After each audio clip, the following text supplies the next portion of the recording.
Dans une circulaire dès ce 31 octobre, le directeur général du Trésor et de la comptabilité publique, Béchir Diaye, instruit ses services de laisser ouverts les guichets jusqu'à minuit, le dernier jour, c'est-à-dire 3 novembre, du dépôt des candidatures pour les élections législatives provinciales et communales du 29 décembre. Il informe le receveur des recettes administratives, les trésoriers provinciaux, les trésoriers départementaux, les receveurs percepteurs que cette disposition exceptionnelle a été prise pour garantir un accès élargi aux services du Trésor public aux potentiels candidats. Un nouveau tournant dans la diplomatie tchadienne, le ministère des Affaires étrangères a redonné ce 31 octobre le rappel de Dila Lucienne, ambassadrice extraordinaire et plénipotentiaire de la République du Tchad en Inde.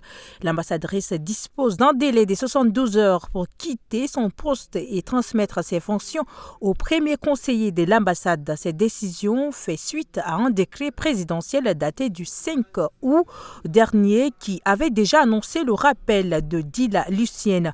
Le délai imparti pour exécuter cette décision vient d'expirer. Les raisons officielles de ce rappel n'ont pas été communiquées. Le gouvernement de la République du Tchad demande fermement les informations faisant état d'attaques par l'armée tchadienne des pêcheurs dans le bassin du lac Tchad. Ces informations sont fausses et ne reflètent en rien la réalité du terrain, indique Abdraman Koulamala, porte-parole du gouvernement tchadien. Nous tenons à préciser que l'offensive en cours contre les éléments terroristes de Boko Haram n'a pas encore débuté. Les opérations menées jusqu'à présent ont ciblé des groupes djihadistes bien identifiés conformément aux règles strictes d'engagement adoptées par nos forces armées, répond-il. La diffusion de ces allégations erronées par des sources non vérifiées cherche à s'aimer la confusion et à déstabiliser l'opinion publique, poursuit-il.